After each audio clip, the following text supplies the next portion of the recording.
السلام عليكم، فيديو جديد مع وصفة جديدة. في هذا الفيديو ان شاء الله غنشارك معكم جوج ديال الوصفات. غنشارك معكم اول وصفة اللي هي الكنافة وعجين الكنافة منزلية، كتجي رائعة جدا، كتجي ناجحة 100%، اقتصادية ولذيذة، كتجي مقرمشة.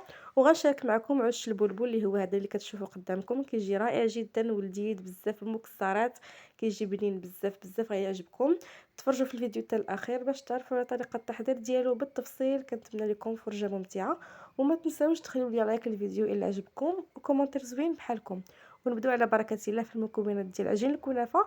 عندي هنا 2 كيسان ديال الدقيق الابيض الخاص بالحلويات، كتعبروا باي كاس عندكم. 2 كيسان ديال الدقيق، وغادي نضيف عليهم كاس ديال النشا، بطبيعه الحال مغربلين. كاس ديال النشا، غادي نضيف عليهم واحد القبيصه ديال الملحه،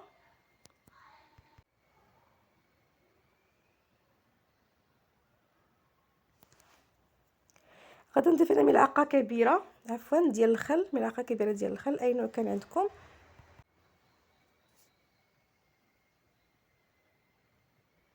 ملعقه ممتلئه.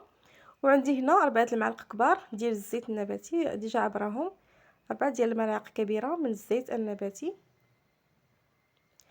وعندي هنايا 2 كيسان وربع ديال عنبه ديال الماء، هما اللي غادي نخلط بهم العجين، وكنضيفهم تدريجيا بطبيعه الحال على حسب كل دقيق والنوعيه ديالو.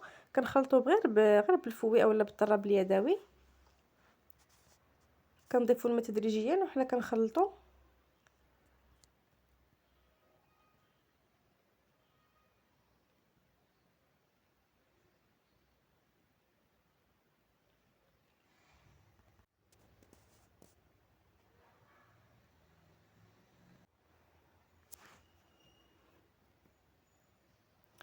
كنحاول نخلط الكل جيدا. في الاول ما كنضيفوش الماء بزاف باش كيتخلطوا لنا هذاك الدقيق مع النشا ما كيبقاش مكركب، ولكن في الاخر غادي نصفيوه ماشي مشكل، غير هو باش كتنجح معكم العجينه. من الاحسن بحال هكا كتخلطوا العجينه ديالكم مزيان تدريجيا، عاد كتضيفوا الماء بشويه بشويه. بالنسبه اللي بغا يديرها في الخلاط الكهربائي، يطحنها في الخلاط الكهربائي ماشي مشكل، تخلطوها في الخلاط الكهربائي، لكم الاختيار. انا هنا نخلطها غير بيديا، ومن بعد غادي نصفي العجينه ديالي. غتشوفوا معايا المراحل. كنحاول نخلط كلشي مزيان وكنبقى نضيف الماء. المهم انا بالنسبه لدوك 2 كيسان ونص 2 كيسان وربع ديال الماء راه كفاوني. زدت عليهم فقط واحد شويه، مازال واحد شويه على داك 2 كيسان وربع، واحد شويه 2 معالق تقريبا ولا 4 ديال المعالق ديال الماء، ماشي بزاف. تشوفوا معايا القوام ديال العجين كيفاش خاصو يكون.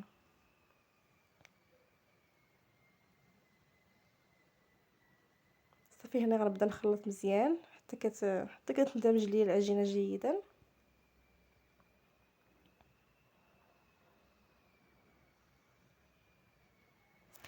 وإلا كنتو غتشوفوا القناه ديالي لاول مره، ما تنساوش الاشتراك وتضغطوا على زر الجرس باش توصلوا دائما بالجديد ديال القناه. وخلوا لي التعليق ديالكم الزوين اسفل الفيديوهات اللي كتحفزني، وخلوا لي لايك ديالكم كذلك، وبارطاجيو الوصفات ديالي قدر الامكان مع الاصدقاء ديالكم والاحباب وفي مواقع التواصل الاجتماعي. وشكرا لكم بزاف على المشاهده ديالكم.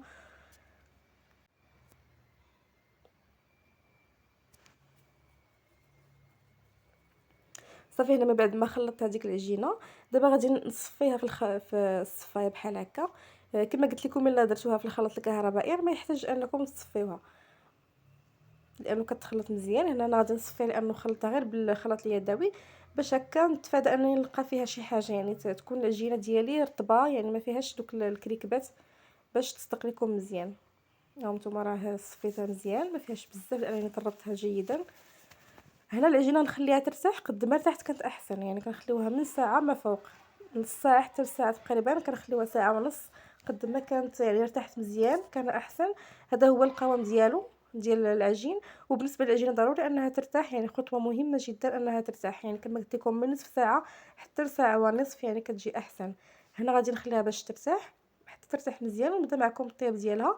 هنا غادي ناخذ مقلاة غير لاصقه، درت العجينه ديالي في الساشيه ديال الحليب لانني جربت صراحه القرعه، جربت البلاستيكات حتى حاجه ما صدقات ليا.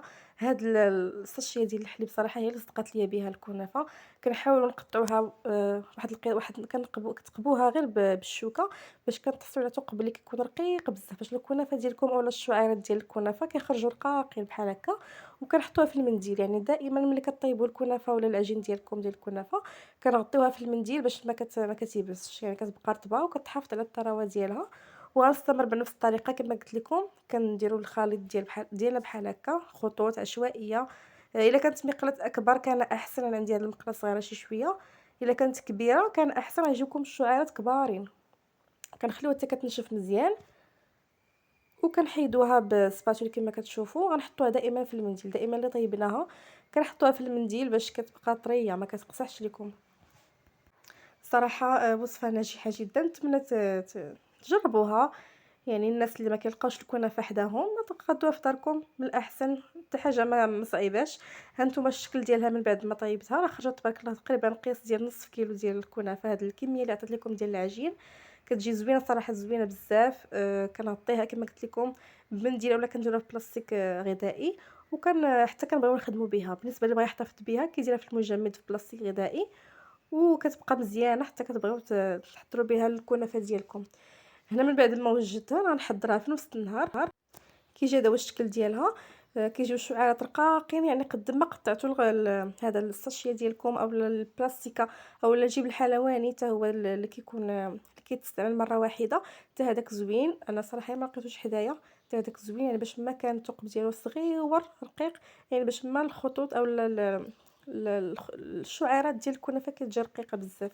هنا غادي نضيف عليها واحد المعلقه كبيره عامره ديال السكر كلاصي اولا السكر الثقيل باش كتذهب، كتسهل انها تذهب كيعطيها لون في الفران.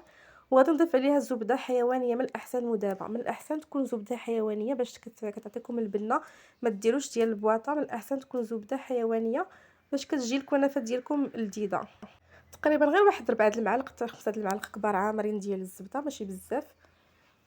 غادي نحاول نخلطها مزيان ديك الكنافه ديالي مع ديك الزبده وداك السكر الثقيل حتى كيندمجوا ليا مزيان وكيتلبسوا ليا الشعيرات ديال الكنافه بديك الزبده والسكر الثقيل. وغادي نخدمها معكم ان شاء الله، نحضر معكم بها العش البلبل. تقدروا ديروا بها الكنافه بالجبن، الكنافه بالكريمه، الكنافه بالمكسرات او الكنافه مالحه كذلك. غير ما ديروش فيها السكر، الا بغيتوا ديروا كنافه مالحه ما ديروش فيها السكر، يعني تقدروا ديروا بها اي حاجه بغيتوها. هنا بالنسبه لطريقه التحضير راني زعما الطريقه ديالها راني كنت ديجا بديت. هنا كناخذوا الشعيرات ديال الكنافه وكنلفوها بهذه الطريقه هذه. كنديروا الابهام ديالنا في الوسط وكنحاولوا نزيروا كندوروا بهذا الشكل هذا باش كتبقى لنا واحد الحفره في الوسط بحال هكا بحال الشاشيش. كيجي هذا هو الشكل ديالها. المهم كنحاول نقادها مزيان. وكما قلت لكم الا كانت المقله ديالكم كبيره غيجيكم الشعيرات كبارين بزاف وغادي تجي زوينه احسن. انا صراحه المقله كانت صغيره، داكشي علاش ما ساعدتنيش بزاف باش الشعيرات يجيو كبارين ونتحكم فيهم اكثر. نتوما الا كانت مقله كبيره راه غادي تحكموا فيها اكثر ملي غيكونوا الشعيرات ديال الكنافه كبارين. انا غنحاول نستفها بهذه الطريقه هذه وكندير الابهام ديالي في الوسط وكنلف، كنزير وكنلف بهذا الشكل هذا وكندير فيها ثقب في الوسط بداك الابهام اولا بالصبع ديالي باش كتجي بحال هكا. وهنا قطعت الزوائد يعني باش ما يجيش الحبه كبيره بزاف. غنستمر بنفس الطريقه حتى نكمل الكميه كامله بنفس الطريقه. والصينيه راه مدهونه بالزبده بطبيعه الحال. هنا غادي ندير في ديك الحفره اللي خلينا المكسرات، اي نوع ديال المكسرات كان عندكم. عندي هنا اللوز، عندي البيستاش، وعندي البندق اولا نوازيت. المهم اي نوع ديال المكسرات كانوا متوفرين عندكم في المنزل كديروهم بدون استثناء، يعني اي نوع كان عندكم. كنحاولوا نعمروا هذيك الحفره بالمكسرات اللي عندنا.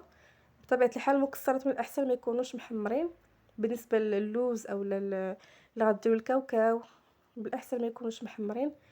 صافي هنا غادي نرش عليها من الفوق شويه ديال الزبده مذابه باش كتحمر ليا اكثر وندخلها الفران على 200 درجه من الاسفل ومن الاعلى. دغيا كطيب كتردوا معاها البال حتى كتاخذ لون ذهبي محمر وكيجي هذا هو اللون ديالها. كيجي هذا هو الشكل ديال الكنافه ديالي او عش البلبل من بعد ما خرجته من الفران.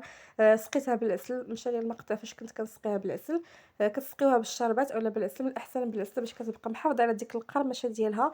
الكنافه كتجي لذيذه بزاف، كتجي مقرمشه وبنينه صراحه. كتنال اعجابكم الا جربتوها. ما تنساوش تخليو لي لايك الفيديو الا عجبكم وتبارطاجيو مع الاصدقاء ديالكم.